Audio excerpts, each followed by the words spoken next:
Hi, everyone. Welcome to the Be Her Village podcast. My name is Caitlin Lagreus, and I'm the founder of Be Her Village. Be Her Village is an online gift registry for what moms really need: support, not stuff. We're talking to providers and people who care for moms in their pregnancy, their birth, their postpartum. We're talking to real moms and hearing their stories and really just getting into all the good stuff that comes along with new parenthood. So check us out, tune in, and let us know what you think. Hello. Thanks for listening to the Be Her Village podcast. In today's episode, Caitlin Lagreus, founder of Be Her Village, talks with Andrea Costanzo, who is a diagnostic sonographer and the owner of W.O.M.B, which is an amazing service that brings the sonogram experience home to families right from their smart TV with just an iPad and a little probe. It's pretty awesome. This episode highlights how she's played a big role in keeping all members of the family connected to their sonogram experience during COVID. They get into the fact that gender disappointment is a real and pretty normal thing, as well as how she's helping to create intimate memories during pregnancies with her sonogram home visits. Andrea and Wonders of My Belly is one of the many unique services listed on the Be Her Village online gift registry, and you can find that at www.behervillage.com. Enjoy the episode and let us know what you think. Hi, everyone. Welcome back to the Be Her Village podcast. I am Caitlin Lagreus, founder of Be Her Village, and I'm so excited to be here today with Andrea Costanzo, the owner and founder of Wonders of My Belly. And we have a lot to talk about today. Welcome, Andrea. Thank you for being here. Hi. Let's talk about it. I mean, there's so many things to talk about because we need to talk about sonograms and Governor Cuomo and partners and prenatal and the nesting place and all the places that you're doing this incredible work. But let's just get to the heart of it. What is Wonders of My Belly? What do you do with Bellies? So about almost 3 years ago, the honest truth is I couldn't sleep one night. And I was laying there and the gender reveal parties were huge back then. So I was thinking, how can I be a part of this with the ultrasounds? And I said, well, I would have to buy a portable machine so I can do the actual live reveals at these parties. So instead of them finding out through the blood work or the balloons or the guns or whatever they're doing, I should be there just doing it live. So that's what I did. I bought my own machine. And I started with gender reveal parties and baby showers. And it was a big hit because even if the parents found out through the blood work at 10, 11, 12 weeks what they were having, they would put it in an envelope and give it to somebody. And they were still having their surprise parties. But a lot of people thought it was such a great idea to have Wonders of My Belly there, because after they did the grand reveal, everybody at the party could see the baby on their smart TV because I stream it right to the TV. And then last March, COVID hit and everything went very quiet because there were no parties. So about a month into COVID, every text message and email I would get says, "Hi, my spouse can't come into the sonogram. Can you please come to the house?"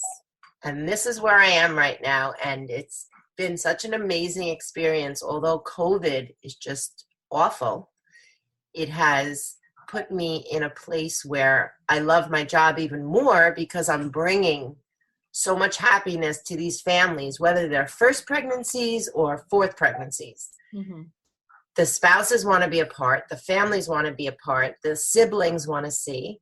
And I'm able to do that. I go right to their home. Wow. So I have so many thoughts as I'm listening to you. I want to talk about, obviously, about COVID and the incredible service and how meaningful and valuable it is for your service to be available to people because of what's happening. So I have lots of thoughts about that. But I would love to go back a little bit to the gender reveals because I think that there's like, I've heard, and I don't know, I haven't had any like direct conversations, but I've kind of seen chatter in social media about like gender reveals and it being very, I don't know, like over the top, which I get because, you know, people like set off wildfires with some of them. They can go over the top. But I guess I wanted to take this opportunity to kind of share my own experience, because I think that there is a lot of emotion tied up in what gender, or what sex is probably more accurate, what sex, what biological parts our baby is going to have. And I think that there's this lack of acknowledgement of gender and sex emotion and regret and disappointment. When I had my first baby, I knew, literally, I don't know how I knew, but like I knew upon implantation, I like felt this like stretching sensation. I just like knew it was a boy. I just had this, to the point where when we were in the sonogram, they were like, it's a boy. And my husband was like, and I was like, yeah, I know. I told you that like 12 weeks ago, you know, or whatever, 20 weeks ago. I knew he was a boy. I could just felt his still very strong spirit in that moment. And then I had a cesarean for my first, and with my second, I had a VBAC. And I knew for myself, and this is only my experience, it's not how I feel about anybody else's birth. I think everybody should do what feels right for them. I knew that if I had a second cesarean, I wasn't going for a third baby. And when I found out I was having a little boy, I was over the moon. I loved the idea of these two little boys being best friends, running around the house, causing trouble together. And that is exactly what has panned out up until this point. But there was a different feeling for me when I did decide to go for my third. And I couldn't, I don't know, there wasn't like an outlet to talk about it. Like, I love that you celebrate and are part of gender reveals, and that was your original intention, because feelings about your baby's gender are normal. They're really, really normal. And I remember kind of not wanting to say it out loud, how strongly I wanted a little girl.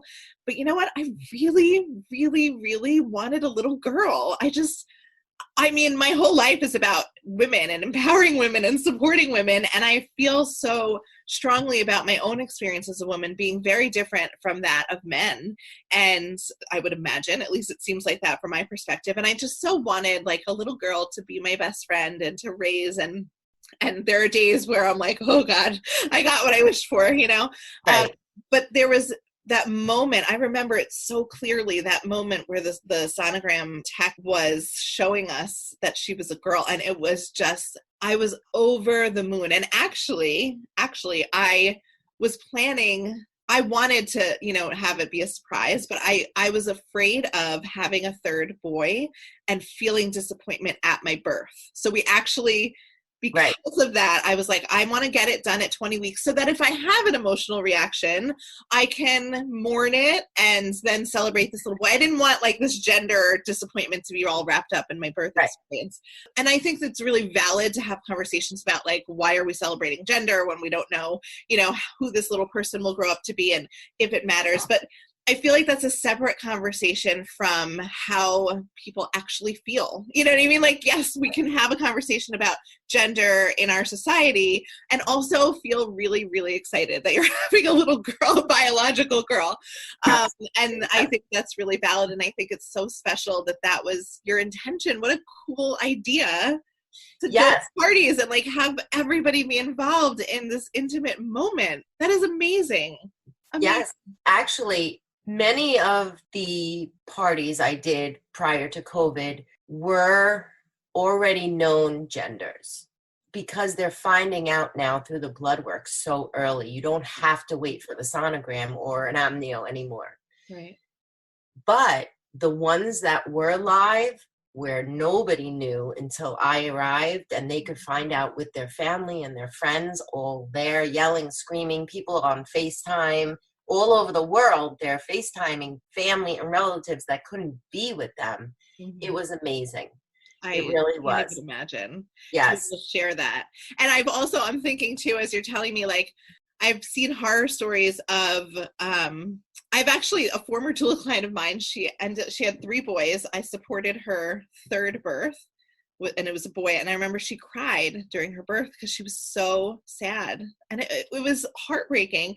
And then she posted on Facebook a picture of a cake. They had a fourth baby and they had a gender reveal, except they handed the sonogram image to a baker, and the cake was ambivalent. Like, it was a little bit pink, a little bit blue. It turned out to be a girl, but they didn't get their big reveal because it was just not really done well. So I love kind of the idea of, like, if you're going to do a big reveal, you actually have an image of the baby and somebody there telling you what it is. And it's, unequivocal. Andrea, let's back up a little bit. What is your background? How are you trained? Are you somebody that's able to, I mean, obviously you're able to figure out gender. Are you able to do other things like diagnose things? What does it look like to go from just a normal person to a sonogram tech and to be qualified to do this? What does that look like?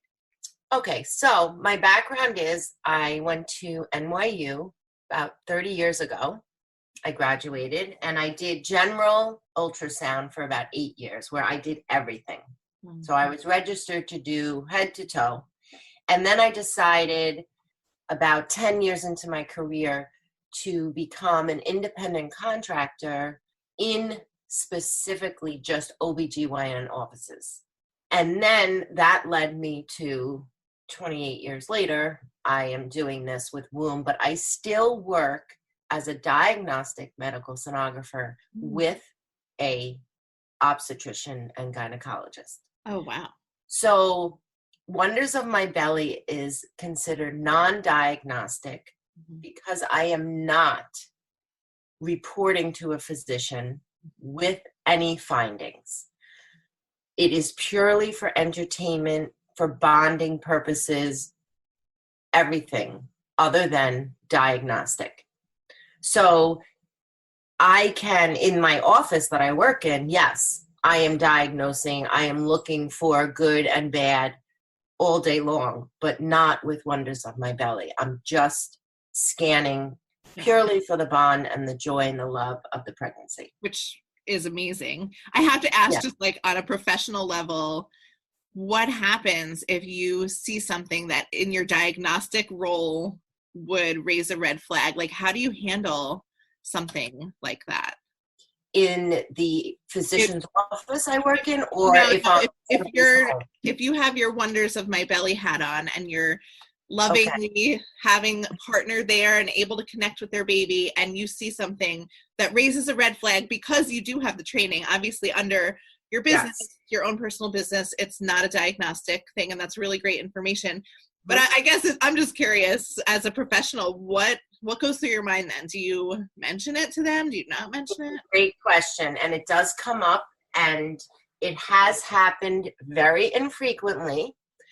But before I scan the mom, she signs a disclaimer, which is pretty lengthy, and it explains that I am not responsible for the medical end of the pregnancy, but if in fact I see something that I feel needs medical attention sooner than her next doctor's visit, that I do have permission to call her doctor. That's great. That sounds like a really good way to deal with a difficult kind of a line to walk, because you have the skills. There's no question. It's inevitable. It's inevitable to happen. And I'm so seasoned and experienced that I feel completely confident that I can determine if it's something that needs to be brought to the doctor's attention or not at the moment. It would have to be, an emergency type of situation. Everything else they're taking care of in whatever, office she's in or radiology practice that she goes to for her scans. They're going to be on top of it because they're going to see it as well. Right. So this actually feels like a natural segue into the COVID discussion and what has happened. So you probably know a whole lot better than I do about this, but I found out, I would have to think back or look at my text, or look at when I started posting all over about how angry I was about this. But my friend just texted me, out of the blue. I was at work, and I guess it was September, October. And she said, I'm pregnant. Nobody knows what insurance, what midwife, all this. And I was helping work through that with her. And then she says, do any of them let would any of them let my husband in? And I was kind of like, what do you mean? They all Right. will. And she was like, because I wasn't actively doing doula work. I wasn't like in tune. I didn't have active clients going through this. And I was floored, just floored, especially in September, October, when all summer long, quite honestly, like it felt like COVID didn't exist. Everybody was out. Everybody was on the beach. I mean, not everybody, but a lot of life felt easier. The numbers were low. There was kind of like a semi-return to normalcy. And you can go to restaurants with your friends. People were having backyard parties. And to learn that we couldn't have partners, and it doesn't have to be partners. I think birthing people deserve support, period, whether it's your mother or a doula or an advocate or your partner.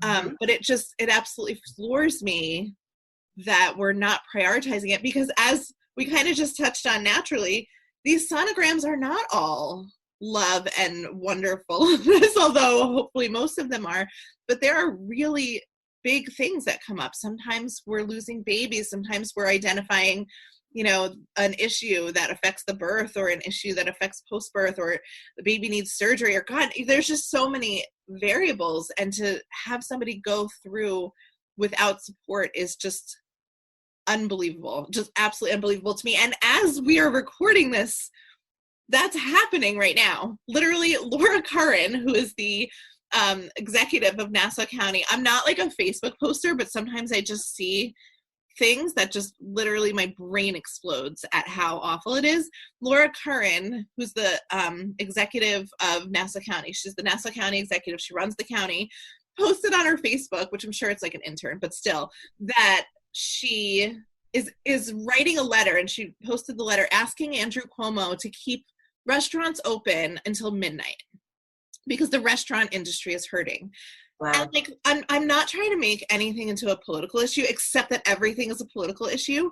And when our politicians are like in one breath saying, stay home, don't mingle, it's not safe. And in the other breath saying, let's stay out partying longer because of the economy. And then ignoring the fact that women in our system and the maternal mortality rates are higher than they should be and rising, and people's experience, everybody's going unsupported, and yet nobody cares about that. Nobody cares about who has support. It just absolutely floors me. So can you tell me from your experience, like, how did this all kind of reveal to you? What was your experience in March? Were you in tune with what was happening? How did you find out? Was it just from people calling you and telling you? What was your experience? Because mine was in September, but I feel like I missed the boat by like 6 months. So could you fill me in as to what happened in March? Yes, I can. It happened, I found out instantly because I work in the office. And we were not allowed to have anybody accompany the patients into the office, ultrasounds or just general appointments. So did they say why? Did, like, whoever told you that, did they tell you why? I don't think there was ever a specific reason. Any appointment you go to, the person going with you typically has to wait in the car. You can't wait in the waiting room with them. Forget about going in with them. So it was the whole medical community just shut down to the patient only. You know, the hospitals are doing it. They're still doing it. They're still doing it. It's awful. When I found out about this, I just called I was so angry and I couldn't believe this was happening. So I called my friend Melanie. She's a midwife at Winthrop, Melanie Summersill, and she's like amazing. And she makes all the changes from the inside. And she's just very well versed in advocacy and ruffling feathers, but not too much, you know? So I called her and she told me, you know, here's the outline. Here's what you do. Find out why. And so I did a Google search and I found there was a memo to hospitals that was given out by the Department of Health. And April 29th was when it was last updated, I think.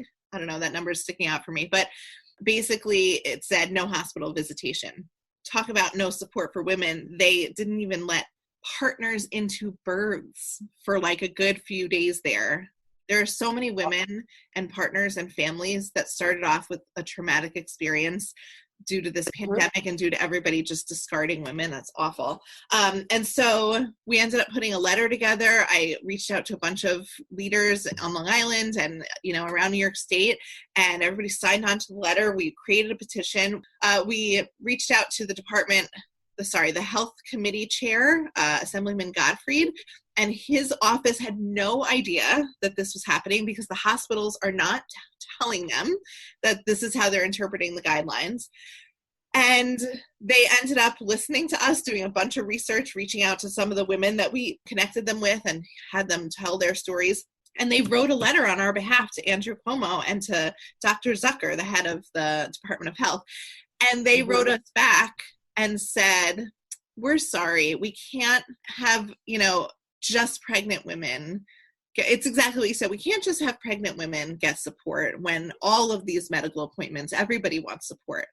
And my brain, again, kind of broke because you can go out with a group and have drinks and food for unlimited hours in a public space for fun, and you can't have a partner or a support person as you navigate the healthcare system, regardless of what it is. But I mean, my area of expertise and focus is pregnancy, but for cancer, people who are getting cancer diagnoses, people who are dealing, and so the governor had issued this maternal, this update to that memo that ensured that women would have support during labor and delivery, during postpartum, in pediatrics, end of life cases. So they are making exceptions, but they won't make an exception for pregnancy. And it's embarrassing and infuriating considering our maternal health care crisis and our maternal mortality rate and the fact that, the system is failing women and it's just failing them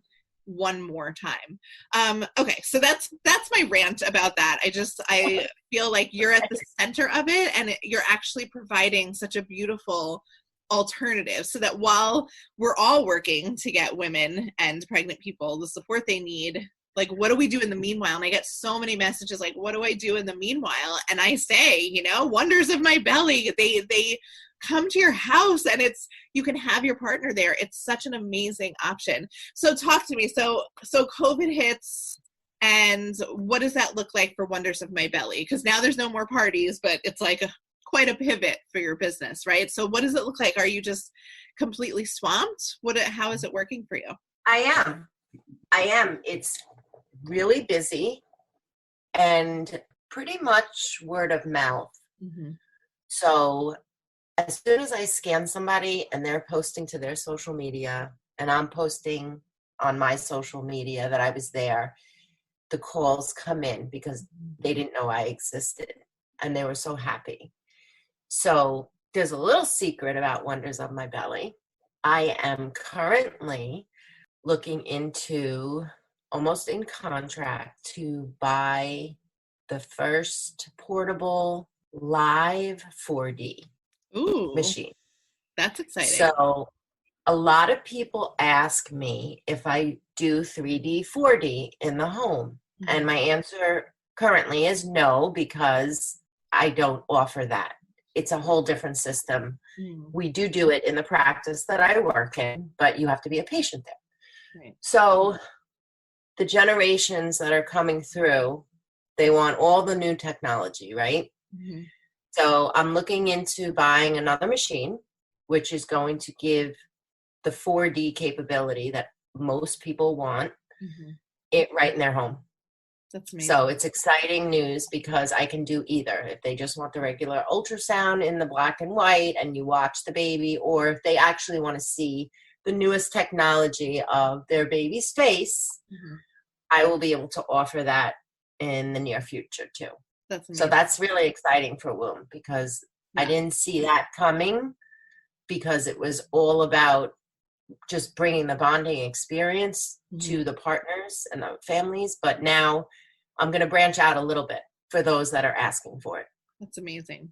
So I want to ask you, what was your, if you have one, I'm sure you have one, what is your favorite experience that comes to mind when you think about having done that? Best reaction or something else? Here it comes. A few months ago, and this is not the only experience I've had, but it's the one that stands out the most.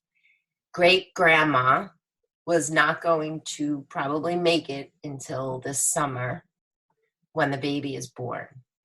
So I headed into Queens, and great grandma was there in her wheelchair, and the emotion in the room was overwhelming because she was looking at her great grandchild on the smart TV.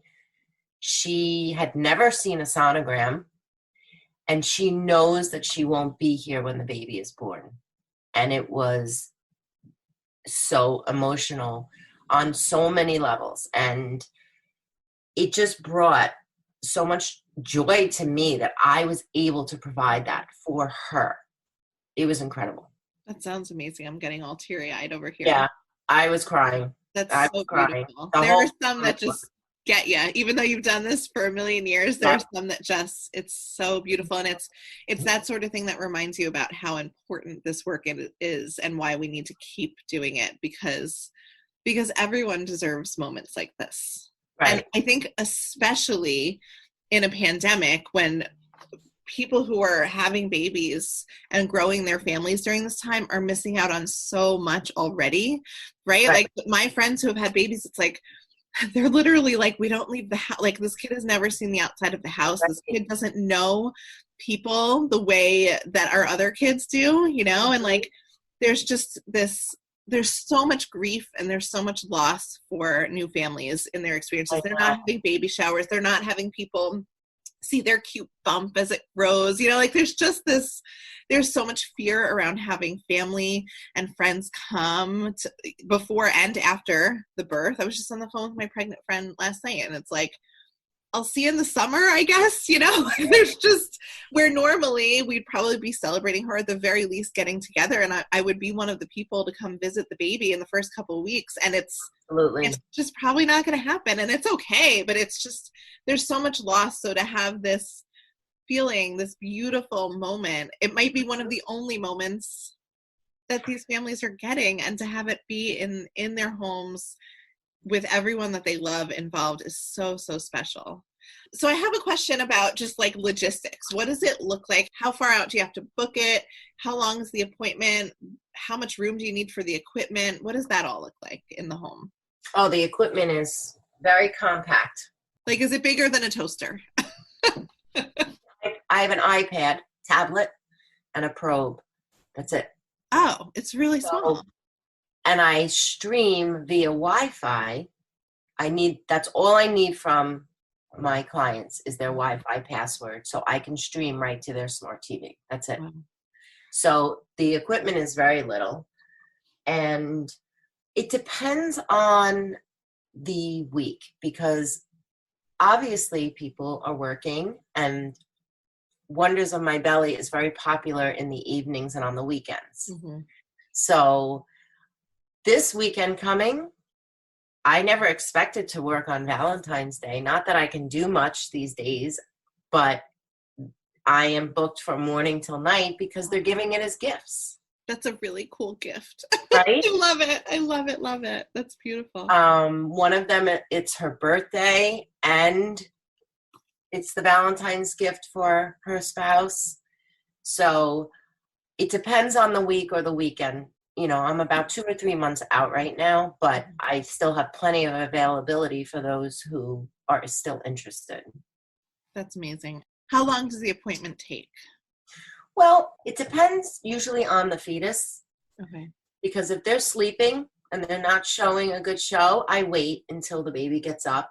Mm-hmm. But typically I scan for about 25, 30 minutes. Usually we get to see a lot of action in that time frame. But I'm usually there longer because I'm very personable and I meet the most wonderful people. Mm-hmm. And then I also have a connection with whatever animals they have in their house. So if you happen to look at my Instagram page or my Facebook page, I have to take a picture with whatever animals they have. So at the end of this session, whether it's dogs or snakes or hamsters, whatever it is. I take pictures with their animals. So I'm usually spending time with the animals at the end. So I'm there about an hour. Wow, that's great. I love it. It just reminds me of doula work in a lot of ways. Like, yeah, the scan might be 20 minutes, but it's so much more than just a scan. It's not robotic. It's heart work. You're there for this beautiful moment, and you're getting to know the people that you're working with, and you're hearing their fears, and you're witnessing their joy. And it's so, so special. It absolutely is. And that is a big part of it, because I end up staying longer because I'm talking to everybody, and I'm talking to future, clients who say, I can't wait. When I get pregnant, you're definitely coming to my house. Like I said, I meet so many people. It's so amazing. It is. It's absolutely spectacular. And, even when the partners are allowed back in, I hope that this becomes, a thing. I hope that it doesn't go just back to the parties, because I hope that the parties start up again too. Right. I can't wait for parties. I'm going to hug all the people. But I feel like there are some things from the pandemic life that I want to carry over. And I feel like this is one of those. It's such an intimate and beautiful moment to share. Right. I think it will, because especially since I'm going to be adding the 4D, a lot of people ask for it in the home. Yeah. So once people do start going back to the visits with their spouses in the doctor's office, they still want that special experience of me coming to their home. And I go pretty far. I go from Montauk to Manhattan. Wow. Where do you live? I'm in Mount Sinai. Oh, wow. That's far. Mount Sinai is like far from everywhere because it's so north. That's just like far from the LIE. Wow. Yes. That's so I travel wherever I need to go to make my clients happy, because that's why I'm doing this. Yeah, that's really a beautiful thing. And I, of course, want to mention that you are on Be Her Village and your services are available. So people who are listening, you can add a beautiful, amazing home visit, home sonogram to your gift registry. And our gift registry can be added to any other registry. So you can add all of your Be Her Village services to Target, to Amazon, and to any other web-based registry, which is so exciting, because then you can have, strollers and sonograms, and you can have wipe warmers and doulas, and you can have everything you need in one spot. One stop shop. I love that. They don't want new pajamas. They want a sonogram in their home. Oh, I love it. Well, Andrea, thank you so much for having this conversation, and thank you so much for the work. It's one of my favorite things is to meet other female entrepreneurs and other people who are like seeing this gap and thinking, how can the gifts and the talents that I have impact the world, and we can make money, and we can make the world a better place. And it's like, it's so exciting to see the creative, endeavors that we're all doing. And I'm really excited to know you and to have our work intersect. And it's been really great. Thank you so much. I'm looking forward to all of this. I am too. And thank you everyone for listening to the Be Her Village podcast. Catch you next time. Thanks so much for tuning in to this week's episode of the Be Her Village podcast with Andrea Costanzo. We wanted to update everybody a little bit because this episode was recorded earlier in the year and some great changes have happened. So in New York, partners are allowed back into appointments, which is really awesome. Although we can't completely claim it, we like to think that we had a little bit of something to do with making some of that change happen. We had a whole bunch of signatures on the petition to get that changed, and so it's super exciting that partners are now allowed back into sonogram appointments. And even so, Wonders of My Belly is still such a great option for parents to have that sort of experience right in their own home. And another thing that we talked about in the episode was that Andrea was saying she was looking into her 4D sonogram equipment, and I'm happy to report that equipment is something that Andrea has and is using, so that is something available for any new parents to have and be part of, which is super awesome. And again, Andrea Costanzo can be found on the Be Her Village gift registry, along with so many other awesome services. So if you are pregnant and you're in the New York area, You can put Andrea and her awesome services, Wonders of My Belly, onto your gift registry. And if you know somebody who's pregnant and you want to gift this to them, through the Be Her Village gift registry is a great way to do that. Thanks so much for tuning into this week's episode. Help us out by giving us a rating, writing a review, sharing this episode with one of your friends. Have a good one.